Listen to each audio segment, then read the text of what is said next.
Hi, everyone. It is March 28, 2021. I got a community guideline strike, so I can't post on Never Lose Truth for 2 weeks.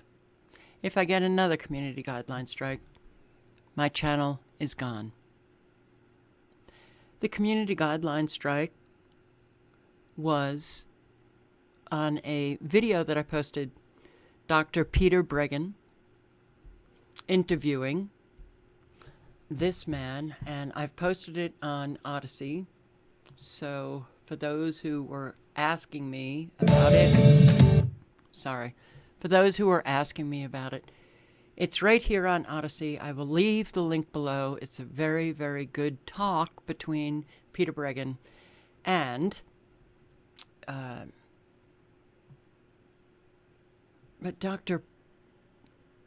Patrick Hahn. I'm sorry. I'm very tired tonight.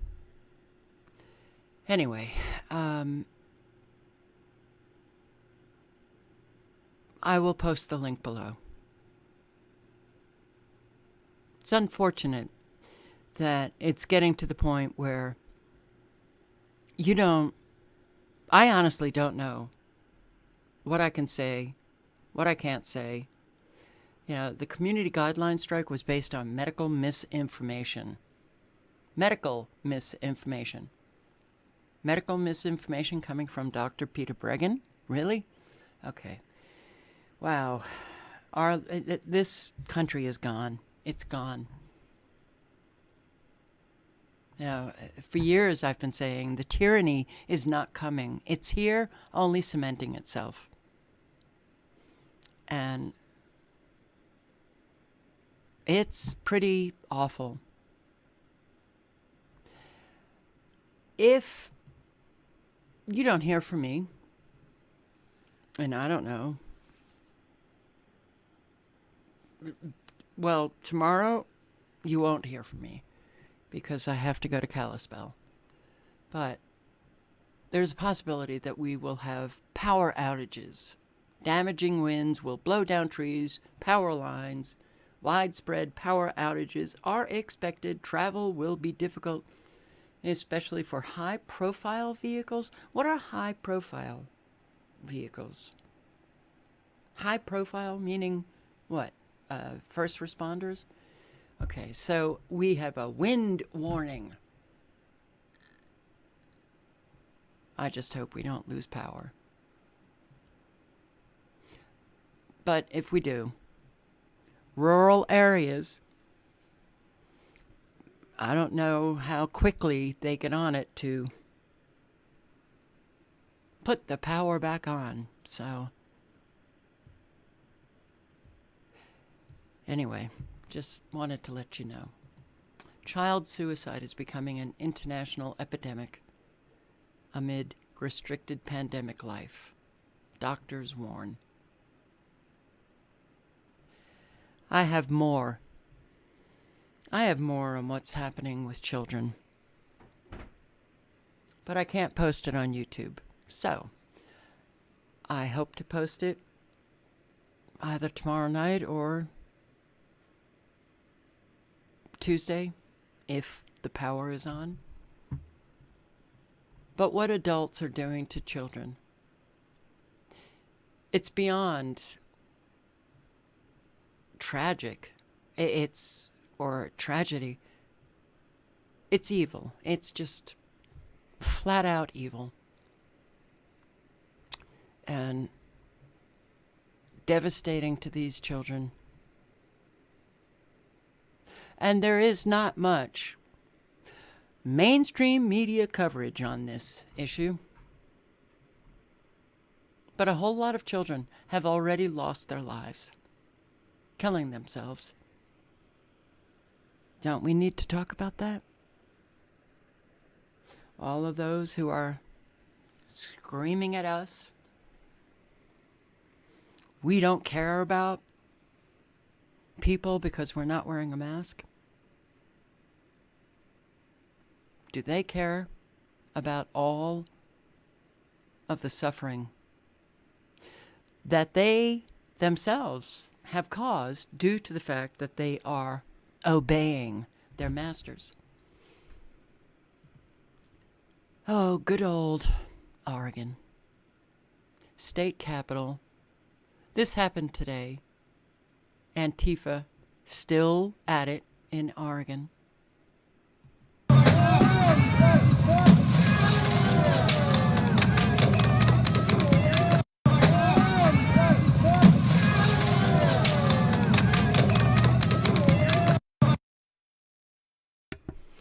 Clapping. So Antifa impaled the red truck with a large tree branch during their mob attack on the vehicle outside the Oregon State Capitol. There was a female passenger in the vehicle at the time who was nearly killed. Antifa. Capitol. Here's a stick that they bashed through the window. It's covered in paint and all kinds of liquids just because they drove by having flags on. This window was broken before or just now? Broke the window out. This has happened. Several vehicles have been attacked already today, and the police have not gone in and done anything to that crowd yet. This has happened to several vehicles. This is the worst of the vehicles so far, but the police aren't doing anything. Look at that. They stuck a branch through their windshield. Capitol. Here's a stick that they bashed. I think that there's something wrong with the majority of people. Americans, I'll speak for my own fellow citizens. Americans, there's something wrong. 93-year-old Holocaust, Holocaust survivor compares masks to the Yellow Star, but says the current situation is worse. It is insidious. She would rather exchange her life for the youth than suffer the hypocrisy of government and those who defile their children with masks. I am, in fact, a survivor of the Holocaust. And the first thing I have to tell you, that even then nobody told us it was done for our own good. We all knew what was happening. And when I think today, when I see people masked, I think of the Yellow Star, which gave everybody liberty to aggress me, to insult me, to call me a carrier of disease, Oh, my love. to spit on me even. I love you. I would like to tell you that this is worse. It is more insidious. It concerns more people. There is a hypocrisy in the public narrative that is absolutely unbearable, to say that we're doing this to protect the old. I would love to die in a state that gives me freedom than live in here.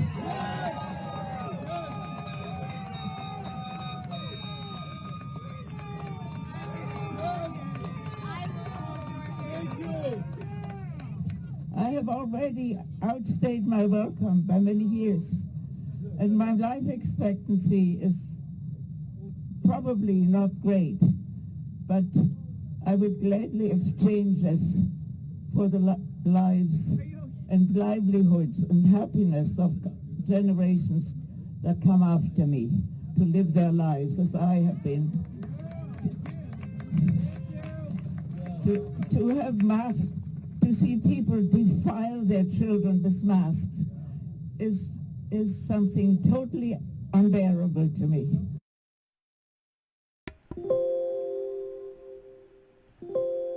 Yeah, it's getting pretty unbearable. It's getting pretty unbearable.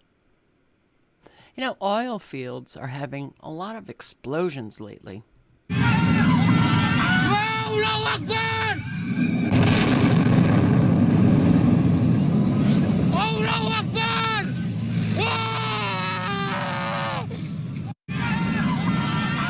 Allahu Akbar! Allahu Akbar! Saudi oil field now. Oil refinery in Indonesia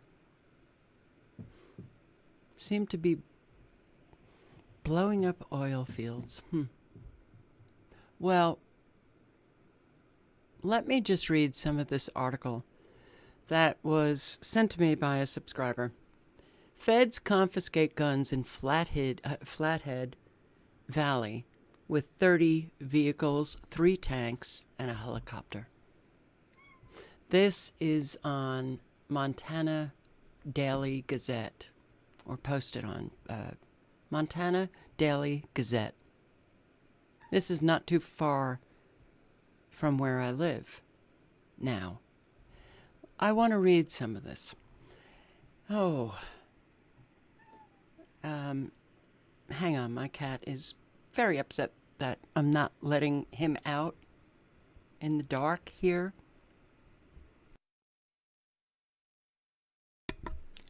I apologize for the interruption. Flathead, Montana. So, they refer to this man's name as John Doe. He was alerted to something happening outside the house by motion sensors, movement along the driveway to his home. Given the time of day, the location of the home, and some recent history, Doe knew he needed to react, but in a non-threatening manner. Put on a pair of pants, remained barefoot, shirtless, moved to the front porch with his hands raised in the air. In the driveway was the lead vehicle of 3 Bearcat armored personnel carriers. And that was in a convoy of 30 vehicles. Law enforcement. Bearcats are armed with a rotating turret. This had 5 gun ports, which are located on each side of the vehicle, and an additional 2 on the rear. It's a military-grade vehicle, often used by U.S. Special Forces and the Australian military. They were cruising the Flathead Valley with 30 other police vehicles in tow. Also surrounding the house were 100-plus federal agents with a helicopter in support. Federal agents immediately took Doe into custody, placed him in loose-fitting flex cuffs into the back of one of the Bearcat vehicles. Inside the vehicle, John was placed on the outer wall, and at his feet were loaded weapons. And he realized later that that was probably a setup for if he tried to free himself, he would likely have been killed. Unbeknownst to the feds, Doe's 88-year-old mother, who suffers from dementia, was asleep in the house. The actual home owner, Jane Doe, was also in the home. This is why Doe wanted to avoid confrontation and the stress of such an event by presenting himself peacefully, which what looked to be a quick and peaceful resolution took a strange turn for the worse. Agents breached the house when he was already in custody. Counter to standard practice, the team chose to enter a window next to Doe's basement door. That window is over 3 feet off the ground and difficult to breach and enter by a team that needs to move fast. There are many windows in the house, which it would have been easier for them to enter, but it was right next to Doe's bed. The concussion grenade employed by the breaching team would have landed on him while he was sleeping. A concussion grenade was tossed in? Really? Well, this is tyranny on steroids that we are living. We've been living it for many years. It's only getting worse. So, the federal agents obviously knew the home's layout. They immediately entered his storage and security room and disconnected all security cameras while conducting a search. not included in the warrant. The federal agents searched his gun safes, a detached garage, and vehicles parked around the residence. What provoked this? An ex-girlfriend from North Carolina filing a restraining order, civil matter, not criminal, against Doe in the state, claiming he was homicidal, suicidal, a threat to her. Obviously, she's in North Carolina, he's in Montana, big threat. Had bomb-making materials with the intention to cause harm. She also claimed he had booby traps all over the home and the surrounding property. None of it was true. He holds a license for the firearms, his ammunition, powders on his property.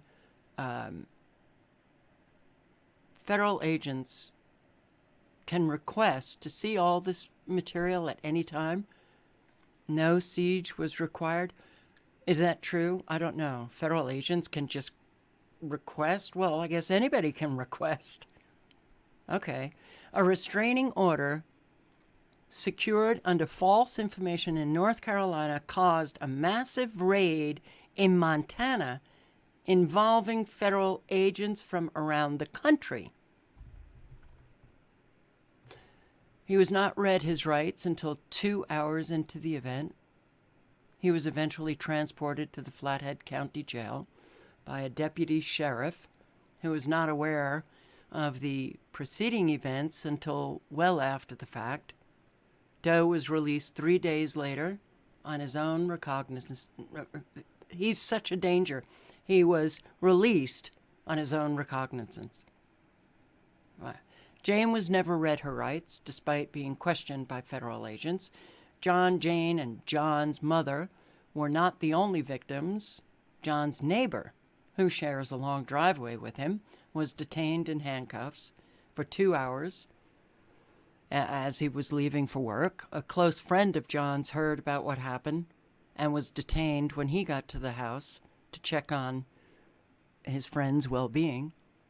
On March 5, Doe and his neighbor both received mail that contained a list of confiscated weapons, but no ammunition was listed, despite it all having been confiscated. The list further contained only about 20% of the total items taken. The address listed on the paperwork was John's neighbor's house. Remains unclear why both homes received the notice. All right, so there is a news blackout on this event. John has not been charged with any federal crimes, gun-related or otherwise. Jane had to pay over $4,000 in out-of-pocket repairs for property damage to her home due to this raid. She can request reimbursement from the feds. And John had to pay thousands of dollars for legal representation. And the feds spend thousands of tax dollars to execute this raid with agents from as far away as Pennsylvania, Florida, Virginia. Are we going to see more of this? Yeah, we will. We will. If H.R. 8, H.R. 127, and there's another one, can't remember the number, but it retroactively, if they're passed and signed by the president, they can retroactively ensnare law-abiding citizens as criminals. And they have a registry, a national registry, which will be made public. Public. So everyone will know all of the guns that you have and where they're located. It will be made public. Look, what's happening in this country should really alarm everyone, but it doesn't. It doesn't. So, this came about from a woman in North Carolina, obviously lying, because he was released on his own recognizance. They found nothing. People lie all the time. There are so many people who want revenge.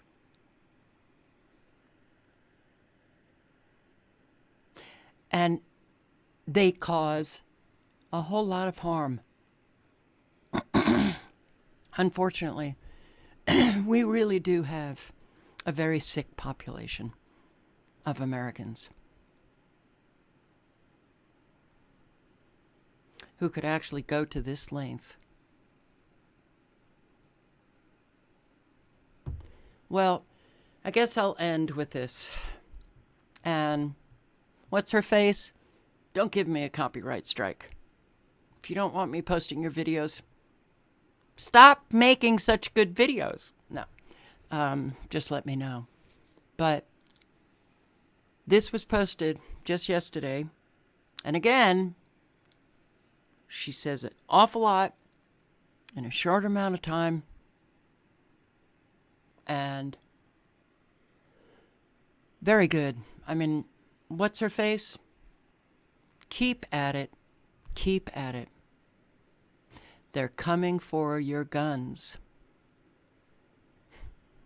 The American flag to half-mast and raise the false flag high and with pride. Because just 6 days after the massacre in Atlanta, there's been yet another mass shooting on U.S. soil.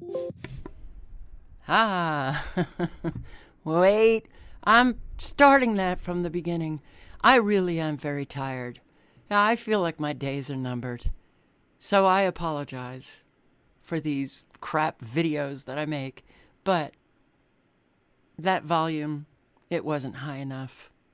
Let's listen again. I think it's time we lower the American flag to half-mast and raise the false flag high and with pride. Because just 6 days after the massacre in Atlanta, there's been yet another mass shooting on U.S. soil. Does anybody smell bullshit? Fool me once, shame on you. Fool me twice, shame on me. Fool me 3 times, and it's probably a white guy's fault. Which is precisely the assumption that was made by Blue Check Team Psychosis shortly after news broke that there was a live shooter in a supermarket in Colorado. Kamala Harris's niece tweeted, "The Atlanta shooting was not even a week ago. Violent white men are the greatest terrorist threat to our country." Julie wrote a book. DeCaro stated that she is extremely tired of people's lives depending on whether a white man with an AR-15 is having a good day or not. Uzair Rizvi, a journalist who claims to debunk misinformation, tweeted that the shooter was only apprehended and not choked or shot to death because he was not brown, black, or Muslim. Welcome to journalism in 2021, folks, where feelings are facts and facts are minor inconveniences. Like the inconvenient fact that the shooter was both Muslim and not white. He was a Syrian immigrant with supposed ISIS sympathies. Interesting that less than a month after Biden bombed Syria, the invisible Middle Eastern boogeyman comes back from the dead. But that's not the only predetermined takeaway from this tragedy. It's also glaringly obvious that the enemy the media wants you focused on is guns. How do we know that guns are to blame rather than a racist hate crime? Well, because all 10 of the shooter's victims were white. And if this year has taught me anything, it's that you cannot target a white person with a hate crime. It also taught me that there's no such thing as reverse racism, and that Black Lives Matter, Asian hate must stop, but kill a whitey and it's alrighty. Joe Biden may often forget where he left his keys or how to operate his legs, but he will never forget the mantra of all corrupt politicians. Never let a good crisis go to waste. And not only did he ensure that this crisis didn't go to waste, he also wasted no time in exploiting it for political gain. Less than 48 hours after the shooting, our old pal Joe called for sweeping gun control, pointing to a ban on assault weapons and high-capacity magazines and increased measures for background checks. How perfectly convenient. So now you might be asking yourself, well, what's the big deal? What's the problem with disarming the citizens of a country? Won't it make them safer? It's a very good question. Why don't you get out your Ouija board and ask the 1 million Armenians how safe they felt after they were disarmed but before they were genocided? Or the 6,000 Native Americans who died on the Trail of Tears? Or the 2 million Cambodians killed by Pol Pot? Or the 24 million Russians killed by Stalin? In this current social climate rife with genocidal language, like whiteness is a virus and anti-vaxxers are a national health threat, I'd be especially vigilant when it comes to policies that aim to render Americans defenseless. Because history has taught us that the only reason the government would want to disarm you is that they're about to do something you would shoot them for. You know, I am so glad that one of the issues that I don't have is, envy or jealousy. Not that I've never, ever been jealous, but if I did, I would definitely envy this woman. Okay, I will link below to this video, to her channel. If you don't know WhatsHerFace, you're going to want to check her out. So again, I cannot post on my channel for 2 weeks. I posted, apparently, medical misinformation. That's right. Funny. Posting on medications that the FDA has approved, put on the market, and said we're safe. And I'm in the situation I'm in because of those safe medications. Had a stroke. Those medications destroyed my career, destroyed my health, and here I am. So thank God there are people like WhatsHerFace. Yeah. Ciao, guys. Stay safe, everyone. Stay safe. Our country, 'tis of thee. It is going down the toilet.